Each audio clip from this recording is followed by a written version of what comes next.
On today's Daily KHL update, Dynamo Moscow travels all the way to Khabarovsk to take on Amur, and Ovechkin goes beast mode. Sibir would try to stop powerhouse SKA, and Lokomotiv did their best to hold Magnitogorsk Stars off the board, but would it be enough to get the win? All that and more on today's Daily KHL update. Alex Ovechkin, Nicholas Backstrom, and Dynamo Moscow visit Khabarovsk to play Amur. Hometown of a former Leaf, Alex McGillney. Oh, I didn't know that. Alright, first period, Andrei Stepanov gets an early Christmas present gift wrapped here, but he misses the wide open cage. What a waste. Late in the period, Dynamo killing a penalty. Konstantin Kazyanchuk gets on a breakaway. He's hooked. That's a penalty shot. He takes a few strides into the zone. Shoots, scores. 1-0 Dynamo. That's his 6th of the season. Not a bad way to start a hockey game on the road. Especially when it's in Khabarovsk. Last seconds of the first, Alex Loganov drives Kirill Knyazhev into the boards and he's down. Ouch. Knyazhev returned to the game after that, and Loganov got only 2 minutes for boarding. Second period now, Alex Ovechkin does something that he just does best. Look at this beastly drive to the net. Go home, Alex. No one wants to play with you. Or rather, against you. That's Ovi's 16th of the season. He scored in 4 games in a row now. That's his 7th in 6 games. Nasty. Third period, Ilya Gorokhov skates into the zone through the middle, passes to Denis Kokarev. He shoots and scores. 3-0 Dynamo. Kokarev gets his 8th of the year. He's a reigning world champion with Team Russia. Last minutes of regulation, Amur throws everything they got until finally one goes in as Nikita Gusev finishes this play. That's youngster's 2nd of the season. You may remember him from last year's World Juniors in Alberta. He's a Tampa pick. Dynamo Moscow wins another one on the road as they continue riding on top of both the Western Conference and the entire KHL. They look unstoppable. 3-1 final. It's sunny and cold in Moscow as Red Army is set to battle Salavat Yulaev. Ilya Bryzgalov gets the start for the home team. 5 minutes in, Red Army is on the power play. Their second unit is out and Andrei Sergeyev hits the net from the blue line. Sergeyev scores his 2nd of the season. He's a 2011 World Juniors champion. Like I could forget. Late in the second period, Red Army is on the power play again, but Mikko Mayenpa loses the puck in the neutral zone and Alexei Glukhov scores on the breakaway. Glukhov also scores his 2nd of the season. Bryzgalov almost had it though. Same power play, Alex Radulov passes to Yakov Rylov. He goes, meh, why don't I shoot it? He does and scores. 2-1 Red Army. Rylov gets his 7th of the season. He's a big fan of a healthy diet. I can tell. Second period now. Alex Radulov shows he's going to go behind the net. Fakes, shoots, no dice. Grabo has the puck, goes around the net, backhand, and in. 3-1 Red Army. Great shot and effort by Grabowski, but props to Alex Radulov for confusing the goalie too. Grabo was his 11th of the year already. He had 23 last season with the Leafs. Third period, Salavat almost gets one back here, but as you can see, Bryzgalov thinks it's illegal, and they show, yes, it's a high stick, no goal.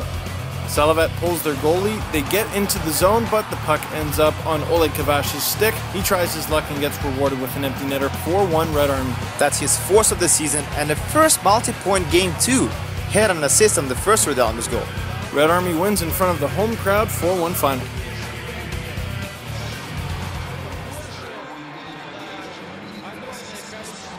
It's minus 25 in Yaroslavl, but that's no reason to miss a hockey game. That's why you go to one, and you don't want to miss this one. Lokomotiv hosts Metallurg Magnitogorsk. Just 20 seconds in, Lokomotiv gets on the board. Sergei Plotnikov opens the scoring. It's the gap line again. Plotnikov scores his 12th of the season. He scored in 3 consecutive games, and that's his 4th in 5 games. Loko keeps the pressure on, but Magnitka scores instead. Dmitry Mikhailov to Justin Hodgman to Matt Zuccarello in front, and it's in. 1-1. Curtis Sanford couldn't read that play in time. Zuccarello scores his 6th of the season. Second period, Dmitry Kazyanov is behind Loko's net, passes to Denis Platonov, and he scores. 2-1 Magnitka. Platonov was left completely unguarded in the crease. That's just bad defense. Ryan O'Reilly got an assist on this one too, by the way. Late in the second, O'Reilly gets a goal as he's got the quickest hands in this scrum. 3-1 Magnitka. As if Magnitka didn't have enough talent up front. I can't believe they got Ryan O'Reilly on the second line. It's pretty gross. Just about 20 seconds left in the frame. Victor Antipin shoots from the wing. Zuccarello tips it and it slides past Sanford. 4-1 Magnitka. Zuccarello gets his 2nd of the night. Unfortunate goal for Sanford too.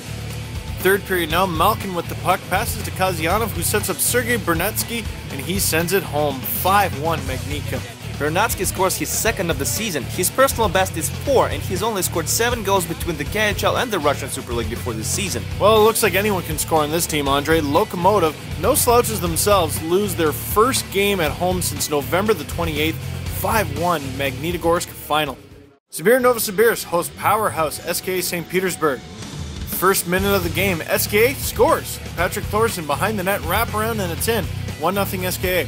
Unassisted but not unprecedented, that's his 12th of the year. Here he is again, delivering a huge hit on Victor Bobrov. He's down, no call. Martinson grabs the puck, passes to Peter Pruka, and he scores. The crowd doesn't like it. And they'll let the ref know about it too. It's a borderline hit, true. I'm not sure if it was clean. What do you think? Leave a comment. Pruka scores his 7th of the year, by the way. Vladimir Tarasenko has a chance to score on his former team in the second, but he's stopped by Jeff Glass, and he covers up the rebound too.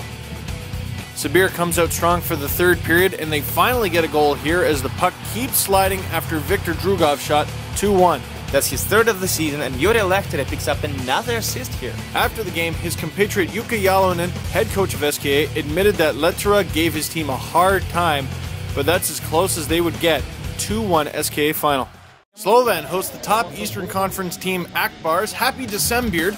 Alright, first period, Roman Kuchenberg collides with Alexei Yamelin, leaving him on the ice, no call. I'm not so sure about this. Isn't it at least interference? Late in the second, Slovan on the power play, Libor Gudicek has the puck and surprisingly scores on Konstantin Barulin. Near side too. It's just not like Barulin to allow soft goals like these. Gudicek scores his 8th of the year. Larry Starzins gets on a breakaway, forehand, backhand, Janu stops it. He can't keep it out forever though. Akbars answers back late in the second as Jarkko Immonen capitalizes on the rebound, 1-1. Holy smoke, somebody help Janos out, will ya? Immonen also scores his 8th of the year. Early in the second now, Alexei Morozov with the puck on the wing. Snipage, 2-1 Akbars. Morozov scores his 10th of the year. He's never scored less than 20 goals in Russia, and he's 12 years older than Janos too. Halfway through the third, Mario Bliznak puts it on net, and it somehow goes in 2-2, or is it? They review the play to see if there was a high stick involved, and they rule it's a good goal. No scoring after that, so we go to the shootout. Michael Vonderka has the game on his stick, and Peter Forsberg pulls it off. Game over, Slovan 1. Yaroslav Janos was a big game in this one as he stopped 37 shots.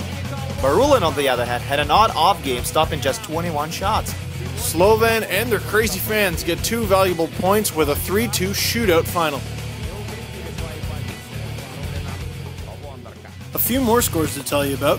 Torpedo got the best of Tractor 3-1. Avtomobilist walked all over Atlant 6-2. Borisa Astana with the 2-1 win over Spartak. Avangard shut out Donbass 2-0. And Neftihimik with the thrilling OT win over Lev Prague. That's all for today's Daily KHL update. I'm Steve Dangle with Andreas Sadchenka. We'll see you Wednesday.